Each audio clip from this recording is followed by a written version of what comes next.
What's going on, guys? Welcome back to this week's episode of Outside the Arena. I'm Griff-Episode, joined by my co-host Rob Goldberger, and today we've got a very fun episode to say the least. It is a big day in sports today. We're filming this on Saturday, so tonight we do have the Tyson Fury, Deontay Wilder trilogy bout. That is a huge match in terms of heavyweight boxing. We've had some very big matches. We saw AJ versus Alexander Usyk just a few weeks ago. So a lot of heavyweight action has really taken place in the boxing scene. We're going to touch on that fight in a bit. We're also going to touch on some baseball. Obviously, the playoffs have kicked off. We saw the two wildcard games, the Boston Red Sox and Los Angeles Dodgers advanced. Now we're into the divisional series with those, getting underway, and the NFL taking off. Huge injury this past Thursday night. Russell Wilson, he's going to miss around 6 weeks or so with the injury. We're going to break all that down and the impact that's going to have on the Seattle Seahawks. But first, like we said, we're going to start here with Tyson Fury, Deontay Wilder. When you're watching this, I don't know if this will be up tonight, tomorrow morning. So you might already know the result of the fight, but we're still going to touch on it. It's a very good, interesting bout. Obviously, the first one resulted in a draw.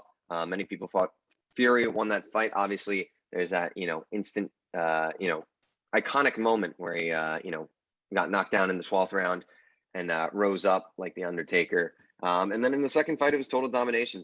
Tyson Fury, knocked Deontay Wilder down twice, and then ultimately the corner threw in the towel. It was getting ugly. Wilder had a cut below his ear. He made a lot of excuses, said Fury cheated. We heard all that. And now it's here. It's all led up to tonight.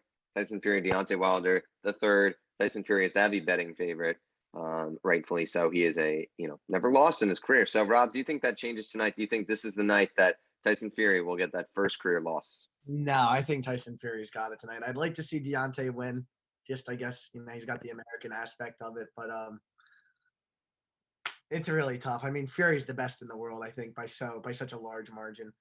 A lot of people thought an AJ Fury fight might come before the trilogy here, but it didn't. And it's crazy how everything works out because you never know what would have happened. Obviously, AJ losing, sort of going to lose that opportunity to probably fight Tyson Fury. But such an interesting fight. And it's really the whole landscape of the heavyweight scene changes with the Wilder victory tonight. I mean, it really would be a huge upset. I mean, he's really not being given much of a chance. But like Griffin said, he's got that right hand, and anything can happen when you have a right hand like that. So we'll see. I wonder if he does lose, if we're going to see the same outlandish excuses as last time. I wouldn't be surprised. I mean, those were some crazy excuses, man. The fact that he said his trainer was conspiring against him. I don't know if we'll see anything like that tonight, but it's going to be a great fight. It's going to be really interesting to see. Yeah, Deontay Wilder. I mean, we saw in the second fight, Tyson Fury really pushed the pace on him. He backed up Deontay Wilder, and he said, in that first fight after that 12th round, after he got knocked down, he said, I know how to beat Deontay Wilder, and he did exactly that. He put the pace on him. And it was a lot for handle. Both weighed in at career heavy weights, which is pretty interesting. Wilder was around 238, I believe, or so. Tyson Fury 277. So Fury has a huge advantage in terms of the weight, 40 pounds. I mean, that's pretty big. You don't see that. It's pretty cool because heavyweights, you never see a weight difference like you do in the heavyweight division. In any other sport, that 40 pounds is outrageous. But in the heavyweights, it's totally fine. So it's pretty crazy. In terms of when you think about that Tyson Fury has 40 pounds on him tonight, but it's going to be fun. I like how you bring up the AJ seeing him out. I don't think AJ would have beaten Tyson Fury, but that would have been a very fun fight in terms of the fact that they're both British as well. That would have been a huge, huge fight. But yeah, it's going to be interesting to see. Obviously, like you said, Wilder has that right hand, so anything can happen. If Wilder does end up winning, I mean, as crazy as it is, they kind of do have to do it a fourth time because, yes, this is the trilogy, but they did draw the first time. Kind of like McGregor-Poirier for me. I mean, that third fight, I just don't feel like that's I don't think it's 2-1 Dustin in that case. I don't think Conor should get it right away, but maybe in the future, I feel like they have to do it at least one more time. And I think that's the case here. Tyson Wilder, especially with the draw, it's 1-0 technically for Fury right now, 1-0-1. So Wilder shouldn't just get to go and run away with the belt in my mind. So should be fun for sure. We both got Tyson Fury. I think a lot of people have Tyson Fury, but you can never doubt Deontay Wilder's right hand, and maybe he's made a lot of improvements. I don't know. We'll see what happens. Yeah, I agree. An interesting thing to me, I just want to point this out, is the two seem to have like a decent enough relationship with one another. I don't really sense that sort of animosity you see in a lot of other major combat sports rivalries these days. I think there are videos of the two being like sort of getting along. I don't know. I find it very interesting. Yeah, I mean, I think, fight week, their tensions are rising high now, but those guys have done it twice. I don't think they like each other per se, Yeah. but do they have respect for each other? Sure. I think you could say they have respect for each other. Um, yeah. So with that, obviously, that is coming up. The world of combat sports is really taking off. UFC, not another fight for about a month or so, but we'll have two pay-per-view events or two main events, 267, 268, coming up in about a month or so. That'll be great. All right, it's time to talk some baseball. We saw a lot happen in the past week. We saw the New York Yankees lose in the wild card game 6-2. Garrett Cole pitched 2 innings. It was terrible. That was pretty bad. So we'll talk about that. Cardinals obviously lose a close one, and then we've seen 2 days now of series get started in these divisional series. But we're going to start with the New York Yankees. Rob, I mean, you were a little higher on the Yankees, I think, than I was personally. I always kind of said I didn't think this team was built to necessarily make it too far. And, Boston, I mean, they played a great game. Nathan Eovaldi pitched a beautiful game.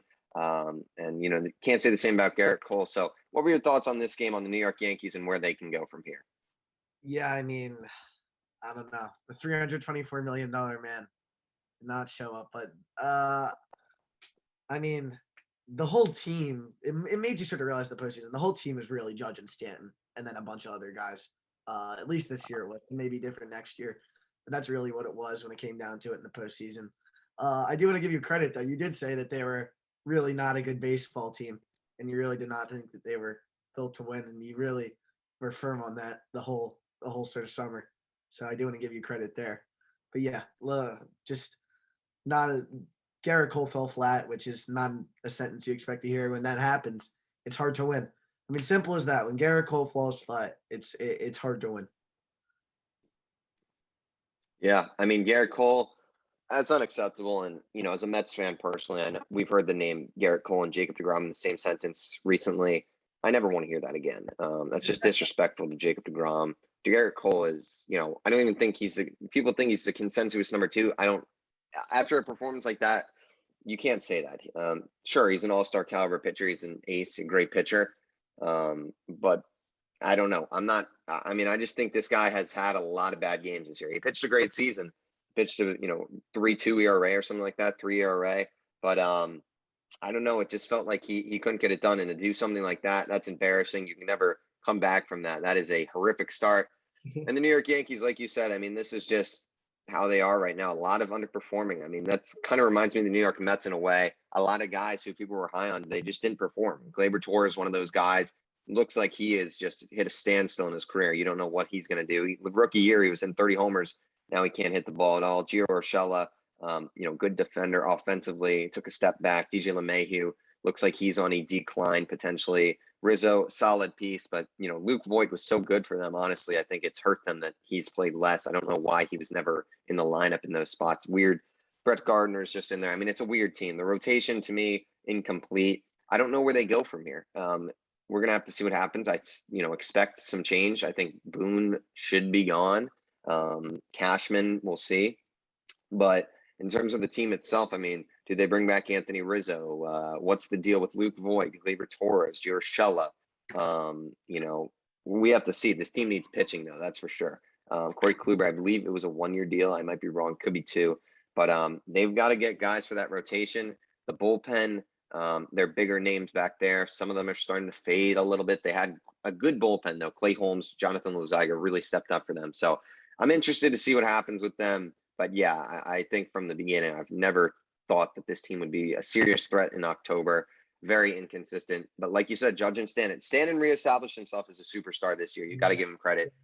When he is on the field, he's one of the best players in baseball. So Judge and Stanton, 2 of the best in the game, right on the New York Yankees. So with those 2 guys, anything can happen. They're really set up for success with those 2 guys. You got Garrett Cole. He's still a great pitcher. Still top 5, but I just don't think consensus like 2 or something like that. But yeah, that's kind of my thoughts. Kind of rambling on here. So yeah, I'll give you final say on this before we move on to Dodgers Cardinals. I just want to say I sympathize with Yankees fans because I understand what it's like to have a team built around three great players and then have nobody else perform all season long. So Yeah. Well, Phillies fans, sure. Yep. They know Mets fans, somewhat even in there. But we'll move on. Cardinals, Dodgers. We saw the Cardinals obviously make that historic run at the end of the season. Really improbable that that team made the playoffs, but they did. They've got a really good young core, honestly. I mean, some of these guys, you see Harrison Bader, Tyler O'Neill, they took the next step this year. Obviously, the pitching somewhat of a concern. There's not as much talent on the pitching side of things. But I mean, this Dodgers team won it walk-off two-run shot for Chris Taylor. It was a close game, honestly, pretty crazy. It was a good game. Max Scherzer made the start, pitched all right, 4 1/3, nothing crazy. I mean, what are your thoughts on this game? Obviously, the Dodgers went ahead and lost game 1 in the divisional series, so we do have that context. But your thoughts on where the Dodgers stand and also the Cardinals, their future, even I guess you could kind of touch on. And what do you? I don't really know how you can be anything but optimistic if you're a Cardinals fan or if you are a member of the St. Louis Cardinals organization. I mean, the bullpen, Alex Reyes ended up blowing it in the end. But to find a guy like Luis Garcia and have him perform, who was just a couple years ago in the Phillies bullpen with a 6 ERA, he was a member of one of those fabled Phillies bullpens that are just absolutely awful. But yeah, like you said, just guys stepping up, like an improbable run, and if they can. The worry with them is sustainability, and if they can really keep this up. But it's crazy to me is I see a lot of people, whether it's on Twitter or another app or even just analysts acting like this is sort of like a foregone conclusion for the Dodgers to win. I mean, the Cardinals really had them by a ropes a couple times. If they had, what did they leave? Like 11 runners on base or something like that? Yep. 11 runners position rather. Yeah, something like crazy. Yeah. I mean, if they had just capitalized, I mean, the Dodgers were really close. I mean, Logan Webb last night, I just want to mention. I mean, we'll get to that, but he was outstanding. He really shut that Dodgers lineup down. I don't know. Dodgers showing a couple cracks, and it's pretty surprising to me considering that obviously an insane payroll. So. Yeah, I mean, guys are hurt though for the Los Angeles Dodgers. They've been injured and banged up all year. Yeah. Max Muncy's hurt. I mean, we don't know when he's coming back, if at all. Clayton Kershaw, he's out for the season. So they've got a lot of injuries. They obviously have the whole Trevor Bauer. He's not back. He's not pitching for them again this season. Who knows if he'll ever pitch for them again. That whole legal situation is still, I believe, ongoing. It's very confusing what's going on with that. But yeah, I mean, the Dodgers are, they're a great team. I think people think this team is like World Series favorites now that they made it out, and I disagree with that. I think they are a team with holes, that's for sure. The lineup is great. I mean, you've got a lot of star talent. Trey Turner's a superstar. Betts is great. Corey Seager's a beast, but Justin Turner's always going to the playoffs. Give him credit. But I mean, Cody Bellinger, this guy's been an absolute stiff for the entire season. His career has gone off the railing. I mean, he is one of the craziest stories. I mean, him and Yelich, that 2019 season, I believe it was, going back and forth for the MVP, and now these guys have both fallen off the face of the earth. I mean, Yelich has his mega contract. I don't think Bellinger's gotten his yet. What'd you say? He's one of the worst position players in all of baseball, Cody Bellinger. I mean, the defense is all right, nothing crazy, but Cody Bellinger at this point, like you said, it's just he's just gone off the face of the earth. He did have a good wild card game, to be fair to him. He did play good, but I mean, it doesn't stop the fact from him having a terrible year, and his career really has just gone downhill. It's kind of crazy to see. Yeah, I mean, him and Yelich, it's just weird thinking about that. But other than that, I mean, this game, not too much to talk about. We'll move on to the divisional games before we hit the NFL. Houston Astros, man. I mean, this team is just so good in the postseason. I mean, this is a team that I'll give credit to them after that whole cheating scandal. These past few years, they've really stepped up and played some good baseball and proved that they're actually good ball players. And I think everyone knew they were good ball players. People were just frustrated. And obviously, you do feel cheated if you're a team that was, stopped in that way, that you lost the World Series. But this is a good team. They've got some good young pitching. They've got good veterans. I mean, this is a fun ball club. What are your thoughts on the Houston Astros right now? And, they've got some really good talent on that team. I think everybody understands they remain an excellent team. I think everybody knew that they were still going to be quite good at it. And Dusty Baker's just been terrific as the manager there. All those guys are just they're just winners. I don't know how else to put it. I get they're cheaters, and they are, and obviously they disgrace the sport, etc. But they're just winners. They know how to win. Uh, it wouldn't surprise me to see them win the World Series this year at all. I think their consistency is amazing. I think their lineup is so deep. Um, they have very few weaknesses, and like you just said, they're almost like machine-like. They're just sort of disposing of. To have a guy like Kyle Tucker is your 7 hitter. It's just it's outstanding. That lineup is so deep. It's so good. It's just excellent. It's one of the best lineups in baseball, that's for sure. I mean, this Astros team, I think another thing that goes into it is just they are so experienced in the playoffs. I think I saw something about Alex Bregman. It's already in his 50s in terms of games in the playoffs. That's pretty crazy. It might even be born, but these guys have played so many playoff games. They are so ready for the moment. All of them have had their big moments. Altuve's had the big moments. Bregman, Gurriel, Correa, Brantley. So these guys all know how to handle the moment, and that's the thing. All the pitchers have pitched in these spots too. I mean, this is a team that is probably the most experienced team in the playoffs right now. They have to be. So that's going to give them a boost. Flip side, the White Sox. I mean, this is a team that I think is pretty good, but so far their pitching has just not been there. Giolito looked all right. Lance Lynn, all right. But, some of the guys in the lineup also have not hit too well. But, I mean, they're a good young ball club regardless. I think the Chicago White Sox have turned their franchise around, at least for now. They're a good team, even if they come out of this not victorious. But the bullpen also let them down. I mean, you look at game 2, Aaron Bummer 3 runs, Craig Kimbrell 2 runs. That's supposed to be one of the best bullpens in baseball. So they got to get it going. That's kind of all I have to say on that. You want to talk about Red Sox Rays? What are your thoughts so far in that series?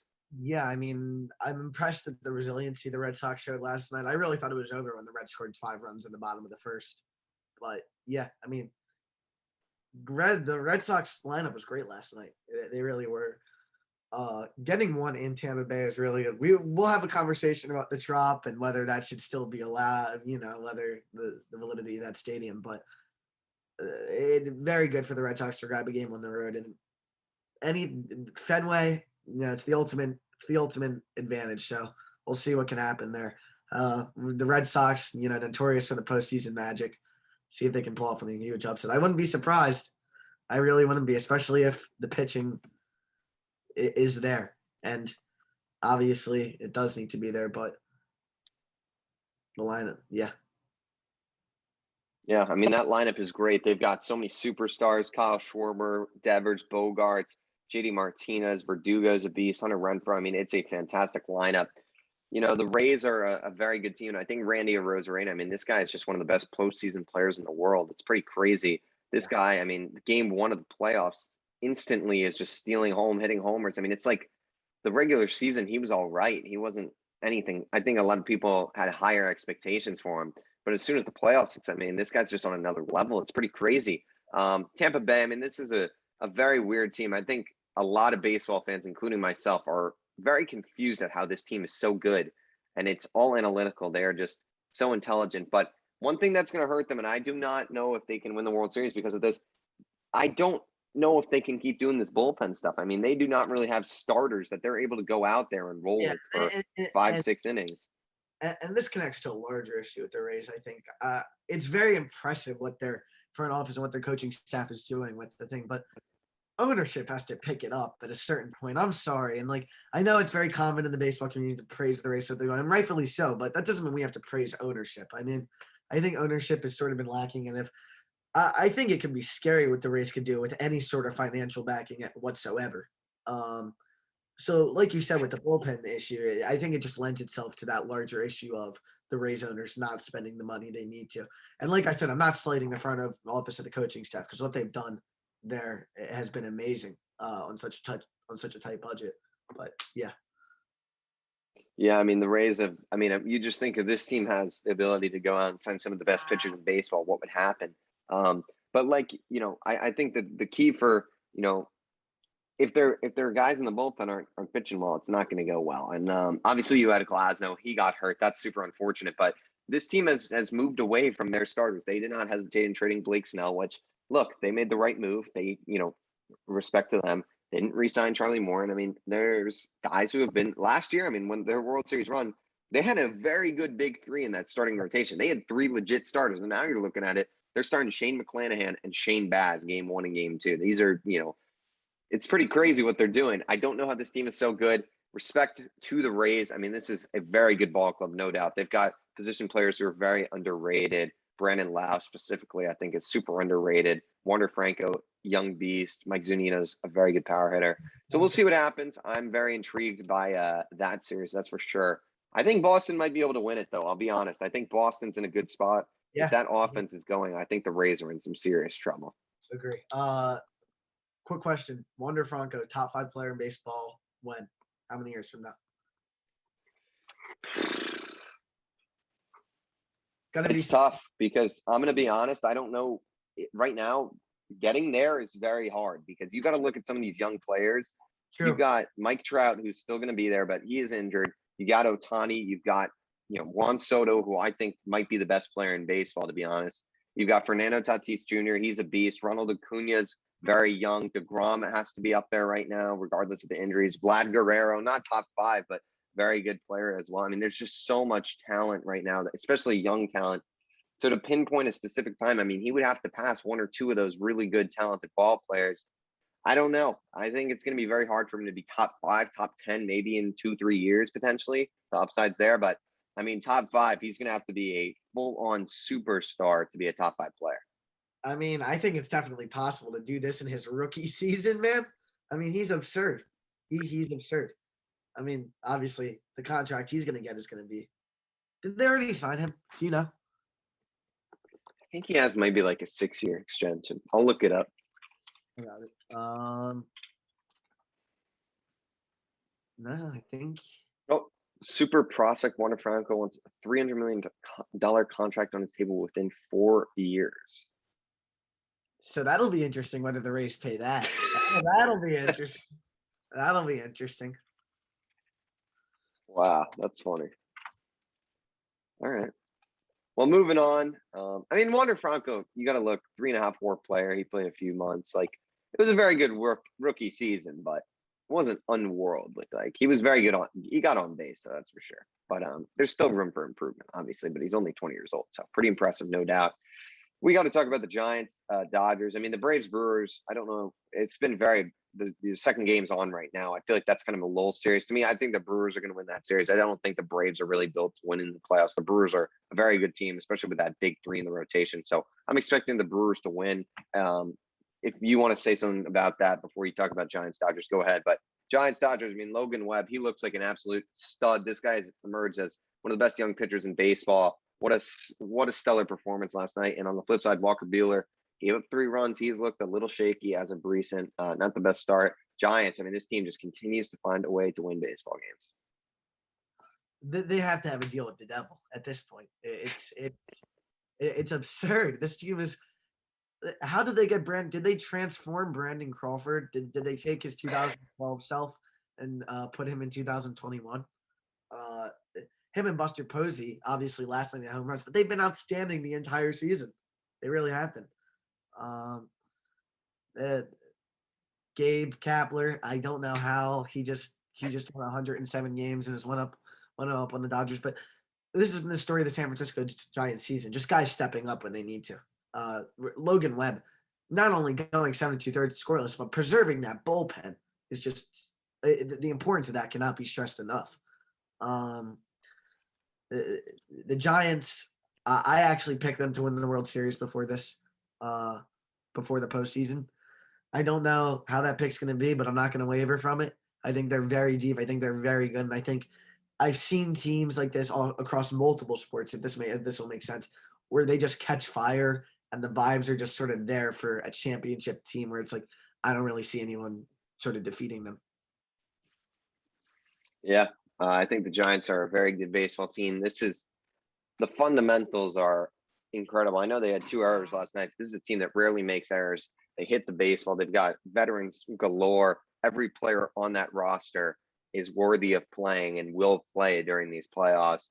It's a very good team. Their bullpen's good. They've got a good rotation. Guys have stepped up there, like you said. It's going to be fun to watch. I mean, I think the Dodgers are in not a good spot, and I think that San Francisco atmosphere at Oracle Park, I think it's called now, not AT&T, insane. One of the best atmospheres in the game for sure. And the Giants, I mean, this is just what a job they've done I mean, if you looked at this roster on opening day and someone told you they'd win 107 games and be in a prime spot to win the World Series, you would have been, it would have been mind blowing, I think, to say the least. What they have done is mind blowing.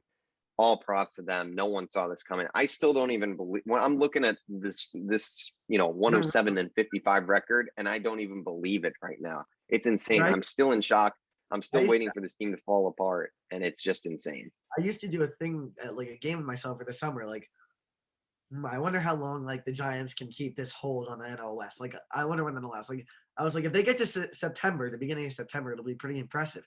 And then it just kept going and going and going, and finally, the Dodgers didn't catch them. And it's like, who are some of these dudes that? And it's like Buster Posey as it's just unbelievable. And credit to Gabe Kapler, man, because he's obviously getting the very best out of these players. And to do something like this in his first full season is really, really outstanding. Yeah, Gabe Kapler, he will be there for a long time, that's for sure. You got to love the glasses as well from Gabe. I mean, any predictions? I know you just said the Giants are kind of your World Series favorite. I mean, how do you see the AL shaking up before we move to the NFL? I'm still gonna go with the Rays. Actually, I understand. I just trashed their organization and how it functions.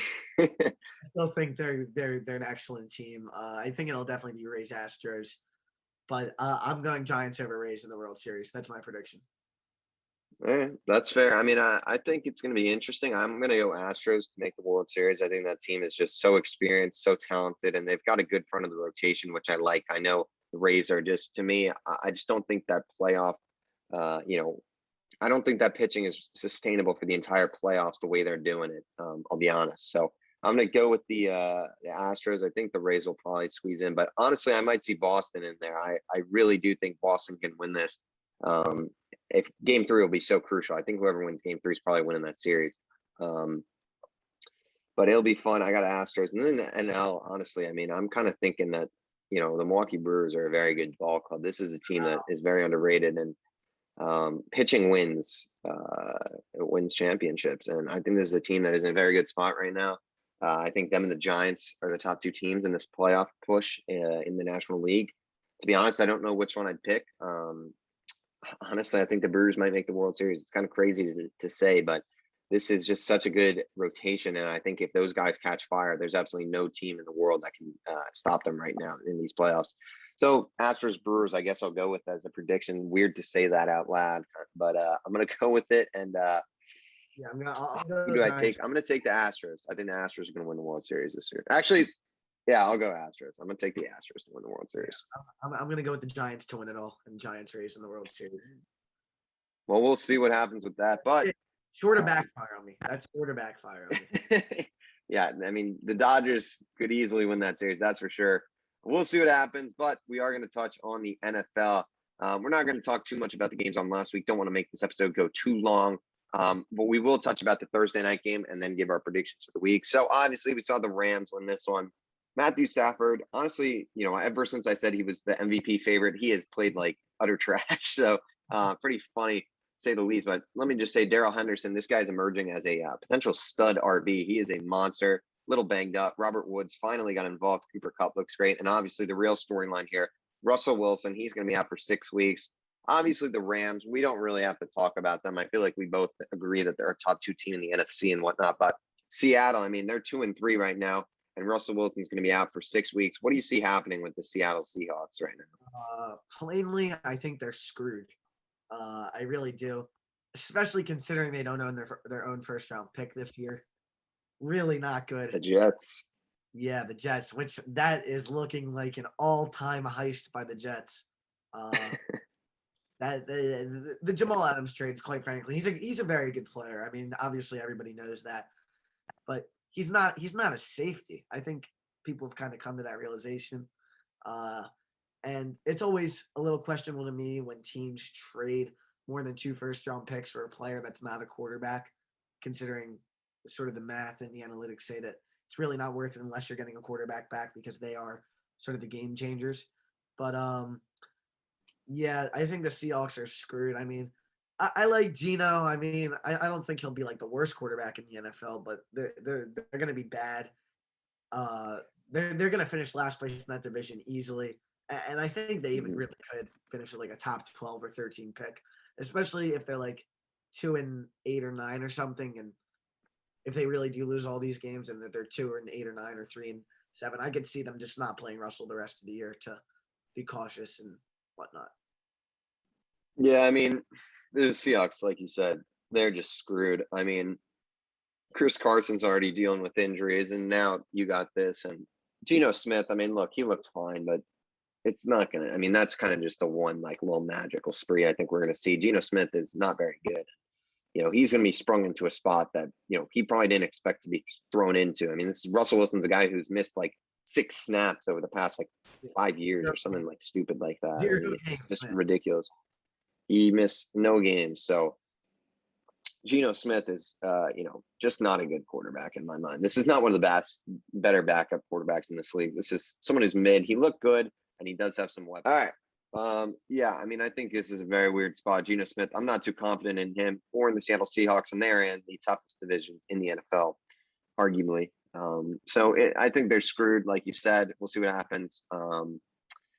Unfortunate for Russell Wilson. You got to feel for the guy, though. But we are going to move on to our week 5 predictions. Already week 5. The NFL season, once it starts going, it starts going. It goes quick. It moves quick. It does, and we have our first London game of the season, which is very exciting. It's always nice to wake up and be able to throw on a game, especially for my New York Jets, who pulled out the surprising win. I feel like we both weirdly knew they were going to do it last week, but we just picked the Titans anyway. I mean, that was such a Jets game to win. Jets Falcons. I mean, I know the Jets are probably going to lose this game, but I'm going to go with the Jets in this one. I do think that the Falcons wide receiver situation is very suspect. They're going to be very down. Calvin Ridley is out as well as Russell Gage. So they're down to their third string receiver, who's Olamide. I'm not going to try and pronounce his last name because it's probably disrespectful at that point. No offense. But, I think the Jets are in a good spot. Zach Wilson looked very good last week. He showed a lot of upside and a lot of, that talent, that arm that, the Jets knew that's what he got. That's why he landed at number 2. That's what we saw last week. So Jets, they had a busy week. They extended John Franklin Myers as well. So I'm excited for this game. It should be a fun one. But I'll go Jets, honestly. I think they might be the better team here. I'm actually going to go with the Falcons here just because I think I'm on the other side. I think they're better than the Jets, personally. Mostly because I'm a little suspect about the Titans, but we'll get to that a little later. But yeah, I'm the Falcons here just because, like you said, it's a Jets game to win last week. It's a Jets game to lose this week. Classic, just like Jets drubbing in London. I don't know why. But yeah. Yeah, I don't know why we keep going back here, but all right. Patriots Texans. I mean, this honestly is a weird one. If it wasn't Davis Mills, then obviously it might be a little different. But I'm going to go Pats here. I mean, they played the Bucs really well last week. That defense stepped up. They did release Stephon Gilmore, which we just haven't talked about. So let's touch on that real quick. I mean, Stephon Gilmore released this past week by the New England Patriots. He's on the traded. That's true. Traded. He was supposed to be released, essentially. Traded to the Carolina Panthers. I mean, what are your thoughts on that deal? Surprising. I mean, I was shocked. I'll be honest. A little surprising, but I actually thought it was a pretty good deal for the Panthers. I'll talk about their perspective. It's really not a very high risk thing. He is only on contract. They do have to see if they want to re-sign him. If they do re-sign him, I think that would be a good move to pair him and J.C. Horn for the future. That could be a very scary defensive secondary. Sort of have Gilmore mentor Horn there for a couple years. But for the Patriots perspective, I think this is all about sort of allocating that money for that J.C. Jackson contract. Really do. And if that is true, I think that's a good move for them.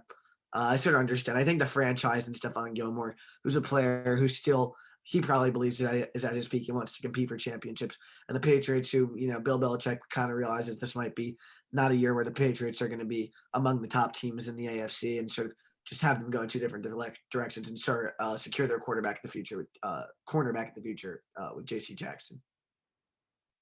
Yeah, it was a weird move. I mean, I feel like there was some reports earlier in the year that, this might happen. So not maybe totally surprising, but still weird to happen, like you said. But Carolina, I mean, that's a good move for them. Obviously, with J.C. Horn hurt, that's going to help their secondary. And the Panthers have been really pushing to, be a good team. We'll touch on that. Christian McCaffrey probably going to be back next week, it's looking like.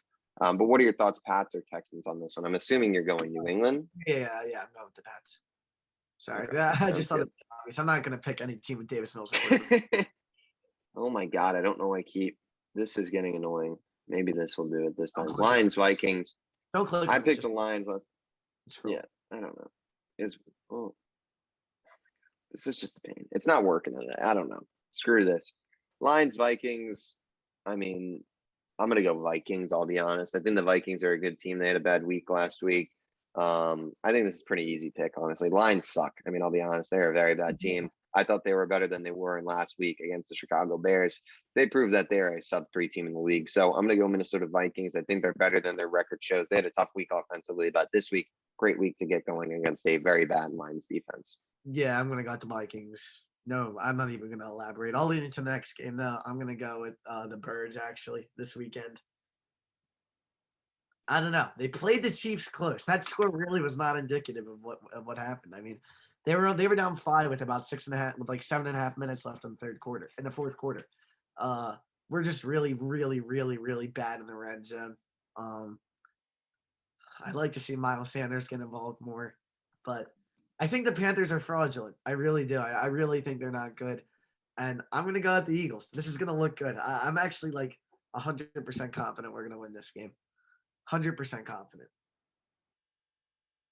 I'm gonna go with the Carolina Panthers here. I think the Eagles play the Chiefs close, but I mean the Chiefs blew up that Eagles defense. The Eagles defense played very bad, and I mean Carolina, they are without Christian McCaffrey, but at the same time, this is a better defense than the Kansas City Chiefs. That Kansas City defense is horrific. It's one of the worst in the NFL. I mean, the Chiefs, honestly, Super Bowl favorites might be out the window because of that defense. Honestly, it is that horrific. So I'm going to go Panthers. I think that defense has played pretty well. Sam Darnold has been very impressive so far. I think this is one of their tougher defensive tests, weirdly enough, so far this season, which will be interesting. But I mean, the Panthers have a really easy start to their schedule. No offense to the Eagles, but they are a 1-3 ball club, I believe. So I'm going to go Carolina. I think DJ Moore's had a great start. Robbie Anderson, they've got weapons. And I don't know. Jalen Hurts, he had a good week, but I feel like against the tougher Panthers D, that front seven's pretty electric as well. So give me Carolina. I don't know. I'm going into it too much. I think it'll be a pretty interesting game, actually. I agree. Saints, football team. I mean, the New Orleans Saints, man, I don't even know where to start with the New Orleans Saints. They go and lose to the football Giants. This is the worst, most inconsistent team in the league at this point.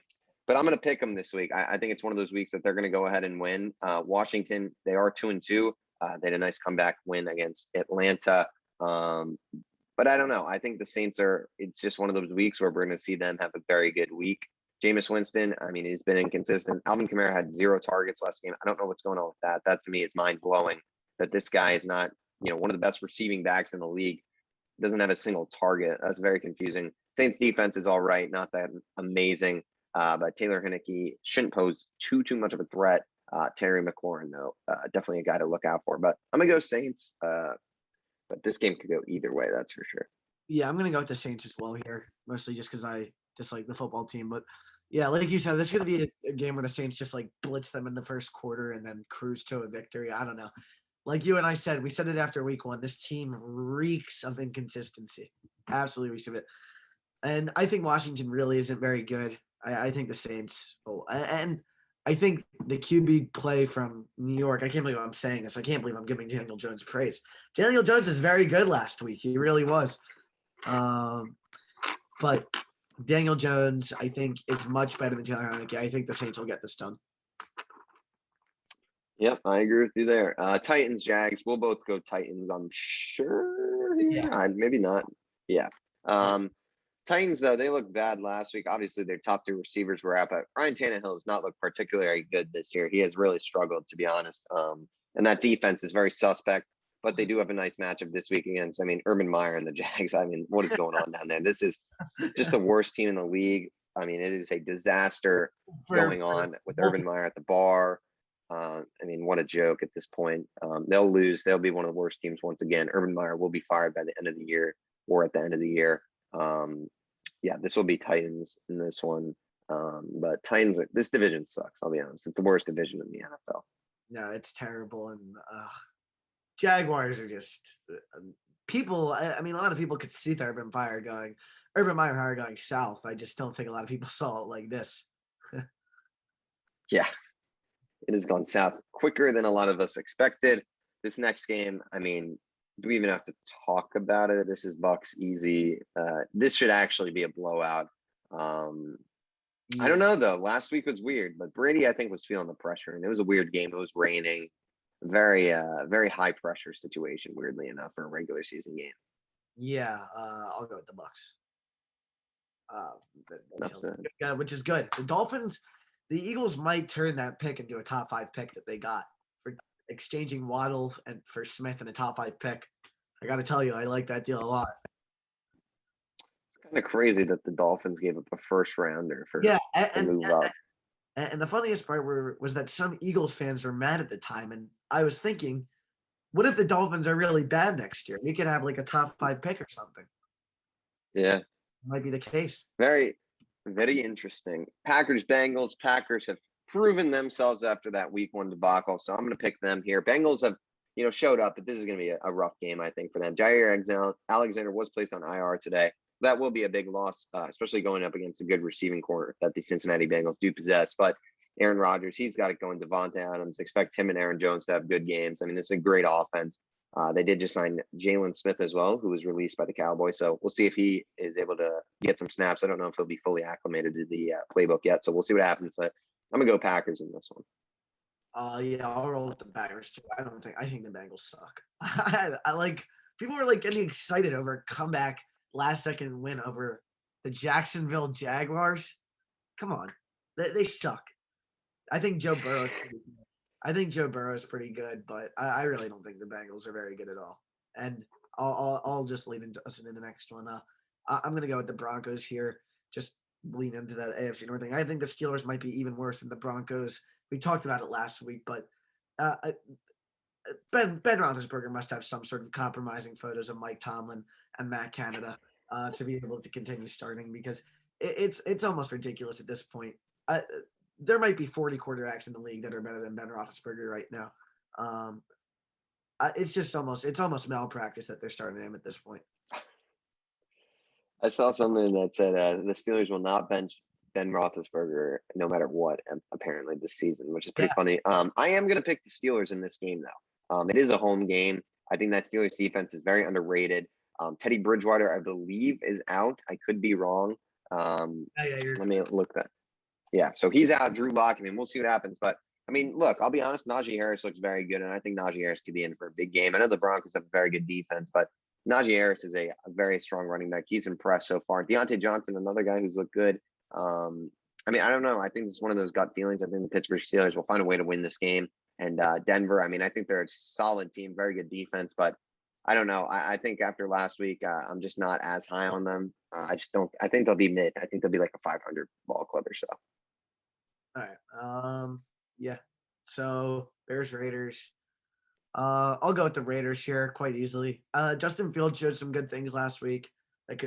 Granted, against an awful Lions defense, like you mentioned earlier. However, any improvement from a rookie is good to see. I am going to roll with the Raiders. I think they're just a much better team than the Bears. It'll be nice for them to get back on track. I do think the Raiders are a pretty good team. Obviously, John Gruden might be in some hot water. We don't know what's going to happen with that. So that's a whole other aspect. But I am going to roll with the Raiders here to beat the Bears, because I really think the Bears are bad. And that offense might really struggle on Sunday. Yeah, Justin Fields named the starter this past week as well. Another storyline we didn't necessarily mention earlier, but congrats to him. Obviously, big news there. So we'll see if the Bears kind of start to build that scheme around him and really develop that offense. But I'm going to pick the Raiders in this one. They're a good team. Obviously, they lost on Monday Night Football last week to the Chargers, but Chargers are also a very good team. The Raiders, though, I mean, this is a home game. That place is becoming a very tough place to play. A lot of devoted Raiders fans down in Las Vegas. That's a fun city, fun town for sure, for the Raiders to be, having that much, passion surrounding it. It's a Raiders town, honestly. That's what I've heard, what I've seen from the broadcast and whatnot. So I'm gonna go Raiders. Derek Carr, I think he'll bounce back this week. He had a tough week last week. He'll have a good week, and I think Josh Jacobs will have a bigger role this week than last week, coming off the injury. Moving on to the Browns and the Chargers. This should be. What did you say? So Browns Chargers is tomorrow. I didn't even realize that. And Bills. Browns Chiefs. Chargers and Bills Chiefs. We got two very good games still to touch on here. Browns Chargers. This is arguably two of the better AFC teams at the moment.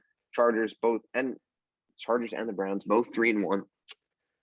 I'm gonna pick the Cleveland Browns. I've rolled with the Browns, and I'm sticking with the Browns. Baker Mayfield last week had a very bad performance. I'll be honest, that was not good at all against the Vikings. They barely squeaked that out, but that defense showed a lot of heart. I mean, we've seen Jadeveon Clowney; he's looked fantastic so far, opposite Myles Garrett.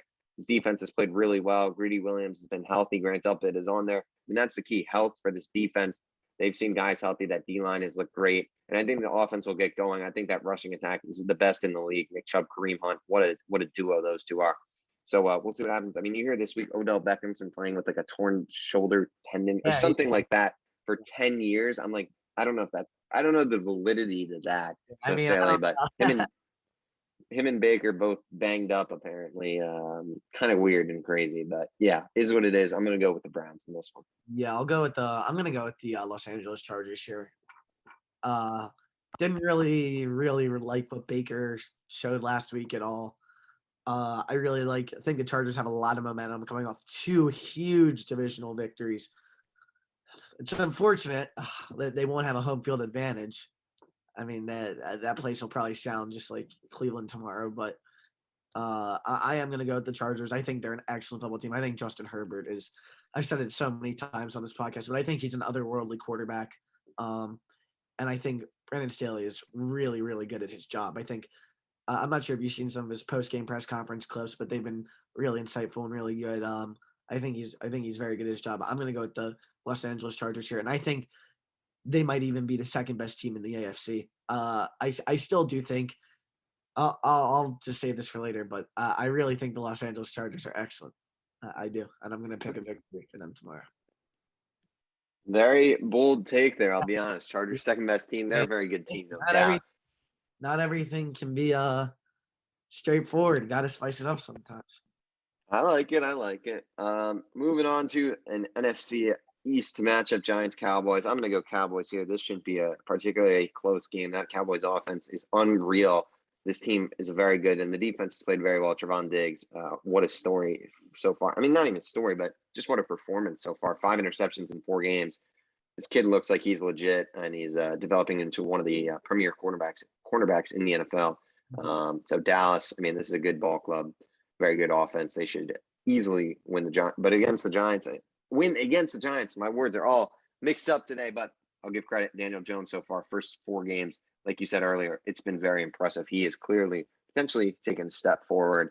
I don't know if he's a franchise quarterback yet. I'm not going to call him star, but he's approaching that, level where you have to say it makes it interesting to decide whether he is the franchise quarterback or not going into the future. Very impressive year so far. I'll be honest. I've definitely seen some improvement and have been impressed.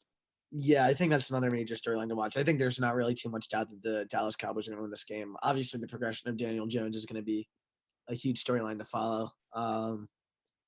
For me, I know he's shown, glimpses this season. I think he's been very good this season. But for me, if I were asked to give him that contract, that franchise quarterback assurance contract, I just couldn't at this stage. He's got to keep this up for the rest of the year. And if he can take a Josh Allen type leap where he's terrible his first 2 years and his 3rd year in the league, he becomes one of the best quarterbacks in the league, then good for him. Then he's figured it out. But if I were asked right now, I just couldn't. So, yeah, that'll be the main storyline to follow for me. I'll go with the Dallas Cowboys in a not particularly close game. The things that Dallas Cowboys offense might do to that New York Giants defense, not going to be good.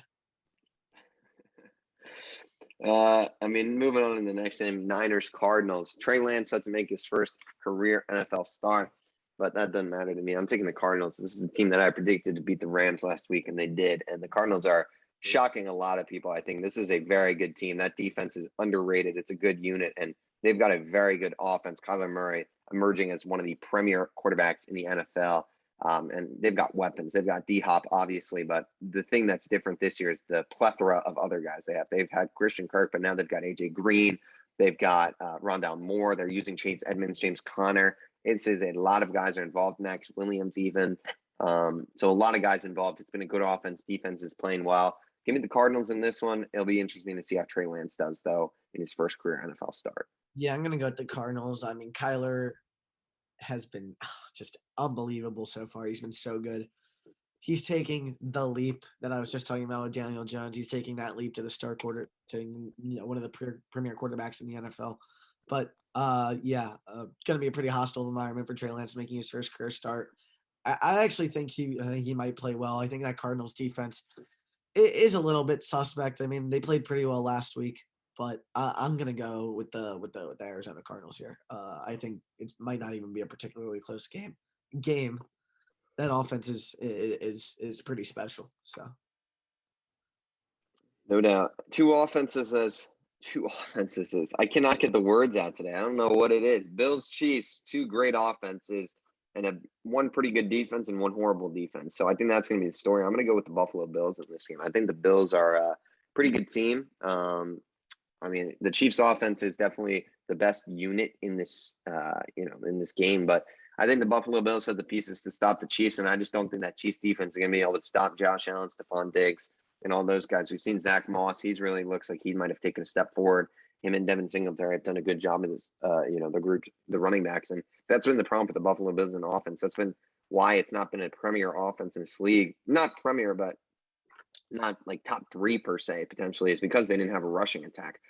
Now that they've got a decent rushing attack, it's not a great rushing attack, but one that's, decent, plus the rushing of Josh Allen, makes for a pretty interesting offense, to say the least. I think the Chiefs are fantastic. I think it's going to be a high-scoring game, but I just think the Buffalo Bills will be able to get more stops than the Kansas City Chiefs in this game. So I think that's what it's going to come down to. So I'm going to go Bills in this one.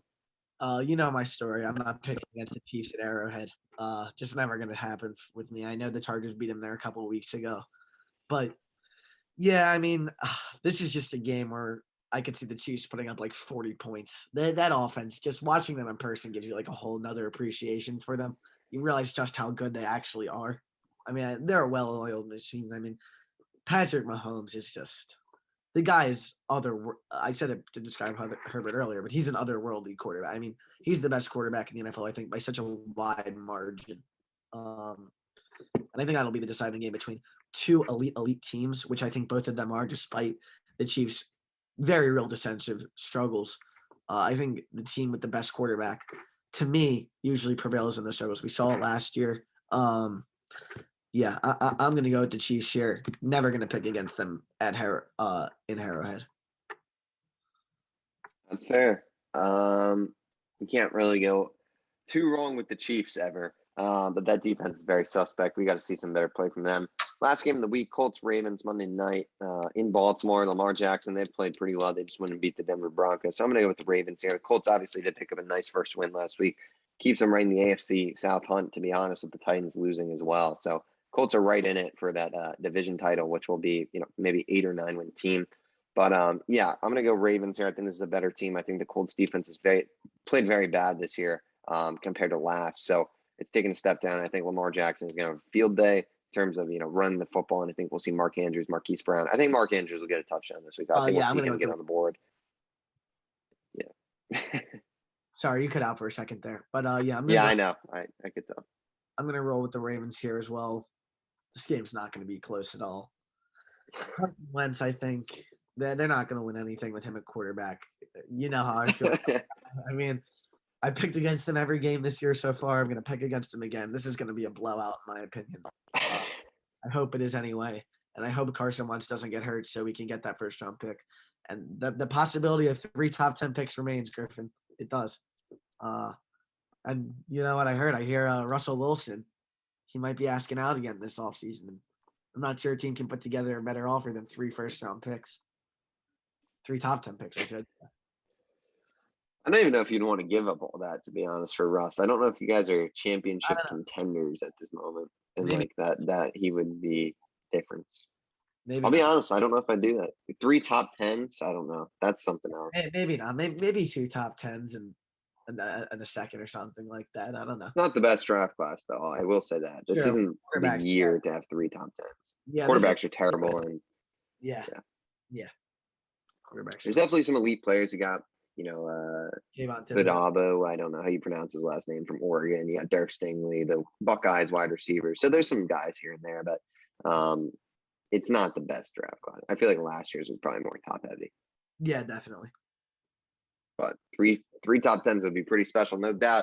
And with that, we will wrap this one up on this week's episode of Outside the Arena. Thank you guys so much for watching. If you haven't already, please drop a subscribe, like, comment on the video. We appreciate it all so much. Go check us out on Instagram, our podcast, Outside the Arena podcast there. Go check out our Instagrams. Our Instagrams will be in the bio, in the description, in the bio, in the description. I can't speak today. I don't know what it is, Rob. I'm not getting the words are not coming out the right. Oh, I can't speak still. Spotify, Apple Podcasts, Outside the Arena there. I'm going to try and finish this one up quick. But yeah, thank you guys so much for watching. Should be a very good night of sports. We got boxing, MLB, NFL's coming. Wake up tomorrow morning with some NFL. So you guys, stay safe and enjoy this fantastic weekend of sports.